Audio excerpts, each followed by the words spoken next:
Hi, good afternoon, everyone. It's Wednesday, May 12th. It's about 2:20 p.m. here in Chicago. I just wanted to speak briefly on Andrade supposedly going to the Charlo press conference and trying to secure a fight with Charlo. I hope that happens. Well, I already made a video about that. I hope that happens. And I know I've said this before. Jamal Charlo is my biggest threat to Andrade. I think of all the possible opponents to Andrade, I think Jamal Charlo would be his toughest opponent. That's just my opinion. I know a lot of people would have different people for different reasons.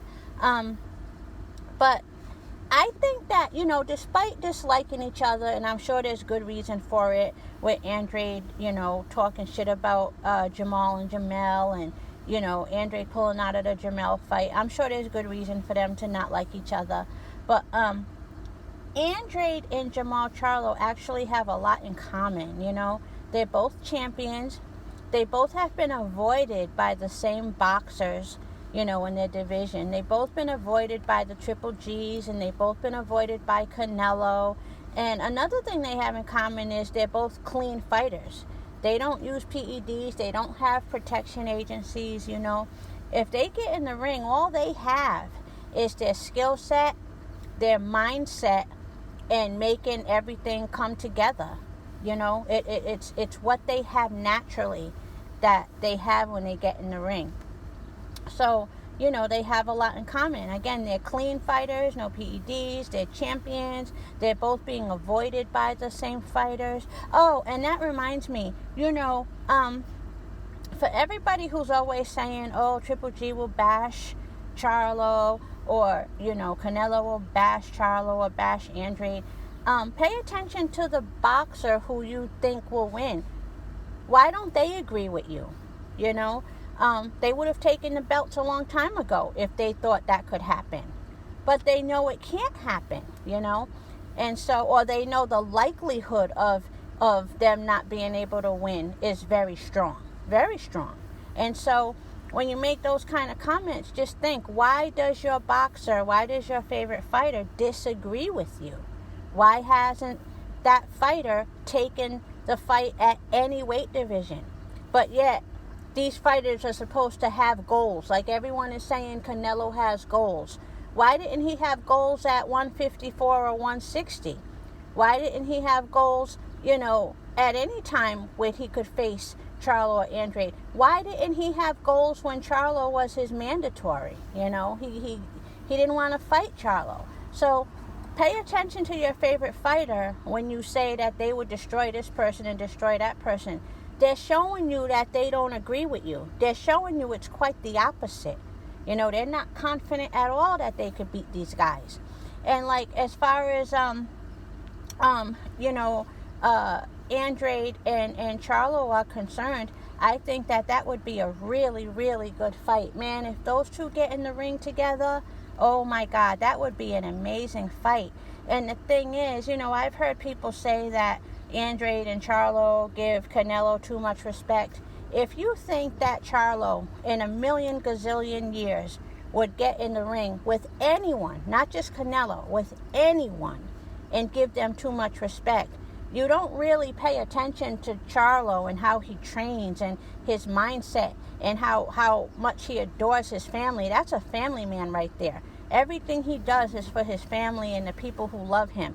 Do you think that man would get in that ring and cower to anybody when he has 5 kids watching him and his wife watching him and his mama? That's a family man right there. He ain't stepping down to nobody. So that makes him very dangerous too. Don't think these guys would get in the ring and show anybody too much respect. And you can't even say they've ever done that before. You know what I mean? And same with Andrade. Andrade would never get in the ring with Canelo and show him too much respect. And another thing is, I heard somebody say that Canelo will not be forced into a fight with Andrade no matter what Andrade does. Well, a lot of that is because Canelo made that mistake before. when he was avoiding Lara and Lara got in the ring and stepped to him, he figured, okay, you're not about to make me look bad, I'll take the fight. But we all know Lara won that fight. So Canelo's not going to fall for that again. If Canelo is dodging somebody, it's for a reason. And no amount of money is going to make him take that fight. And it's not even about money, because he fought people like Yildirim and Fielding. I doubt very seriously they're bringing $1 million to the table. And it's not about mandatory, because, even if Yildirim was his mandatory, so was Charlo, and he wouldn't fight Charlo. So it's definitely about who they think they can beat. And they don't want those guys. They don't want to take the chance. Canelo already made that mistake with Lara. You know what I mean? And, speaking of Lara, neither Triple G nor Canelo was able to shine the way they shine against other boxers against Daniel Jacobs. They got the nod for those fights, but they could not really shine against Danny Jacobs. If they couldn't shine the way people love to see them destroy people with Danny Jacobs, imagine what would happen against an Andrade or a Charlo. You know what I mean? So I personally have Andrade and Charlo beating both Triple G and Andrade, Triple G and Canelo, but I don't think those fights would ever happen. And what else was I going to say? That's pretty much it. Just that I think that Andrade and Charlo have a lot in common in terms of who's been avoiding them, in terms of them being on their own when they get in the ring. They don't have anyone who's going to lie for them on the scorecards, or anything like that. Charlo had to whip Derevyanchenko's ass fair and square. He wouldn't have gotten what they did for Triple G. You know what I mean? He wouldn't have gotten what they did for Triple G. For Triple G, they lied and said he won. If Charlo had performed the way Triple G did, you better believe the whole universe, even the aliens, would have known that, Derevyanchenko won that fight. But Charlo is on his own. He doesn't have a protection agency. Neither does Andrade. That's something they have in common. So no PEDs, no protection agency. They're both champions. They've both been avoided by the same fighters. Despite their lack of like for one another, they have a lot in common. But something, on another note, I've been not low key, but I've been trying to get a lot of information on the Verdejo situation, because I'm a fan of his, and that story just seems really crazy. So I have a lot of friends from Puerto Rico, and I was able to finally get some information.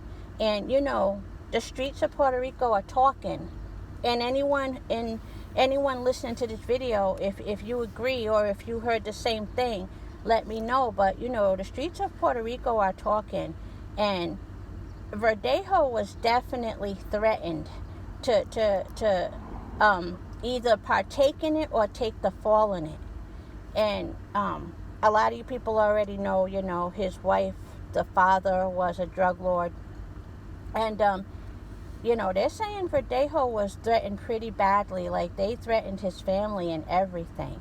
And they said he had come in and given his side of the story and told them he was innocent. Then next thing you know, he came back all bruised up, with a different story. Now, again, this is what I'm hearing. Of course, I wasn't there, but this is what I'm hearing.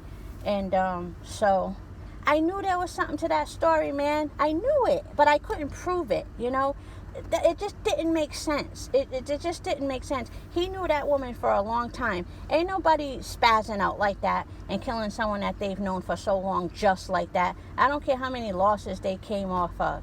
Like, it's starting to make more sense. It really is. But, I'm gossiping because this is just hearsay.